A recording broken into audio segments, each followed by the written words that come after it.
Участники торжественной церемонии, а это в первую очередь почетные гости, в числе которых и председатель арбитражного суда СКФО Владимир Захаров, премьер Ингушетии Владимир Сластенин и далее труженики и деятели судебной власти арбитражного суда начинают мероприятие с гимна.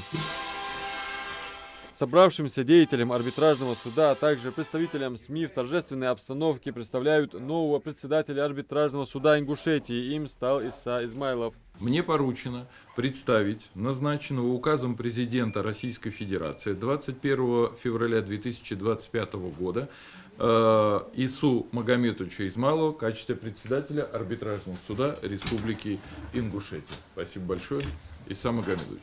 В заключение хочу пожелать вам, уважаемый Иса Магомедович, вам, уважаемые коллеги, судьи арбитражного суда Республики Ингушетия, вам, уважаемые сотрудники аппарата, успехов, здоровья, сил, душевного подъема, душевного позитивного настроения. И пусть ваше внутреннее это состояние, ощущение будет способствовать эффективному решению профессиональных задач. Также с поздравительным адресом от главы Ингушетии с наилучшими пожеланиями к Исе Измайлову обратился и председатель правительства Ингушетии Владимир Сластенин. Уважаемый Иса Магомедович, ваше назначение председателем арбитражного суда Республики Ингушетия – это высокая и точная оценка значительного практического опыта, заслуг, высокой квалификации.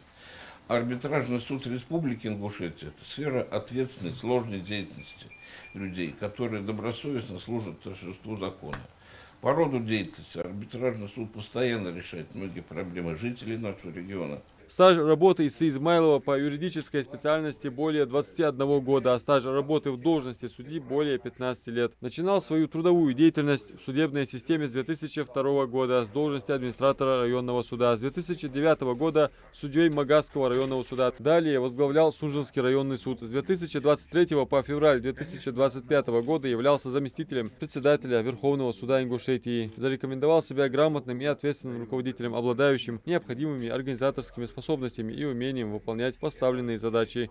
Спасибо за поздравления, за теплые пожелания, оказанные доверие руководству Верховного суда Российской Федерации и президентом страны. Я считаю, что это очень важно, ценю, я благодарен руководству Верховного суда и президенту страны. Постараюсь оправдать оказанное доверие.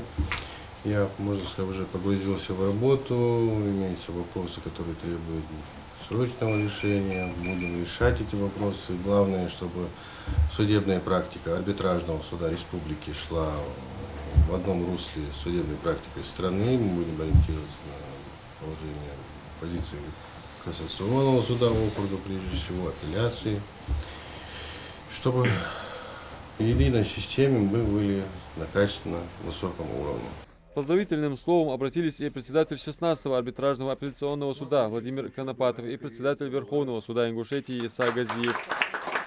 Адам Мережков, Сулейман Костоев, Магаз 24.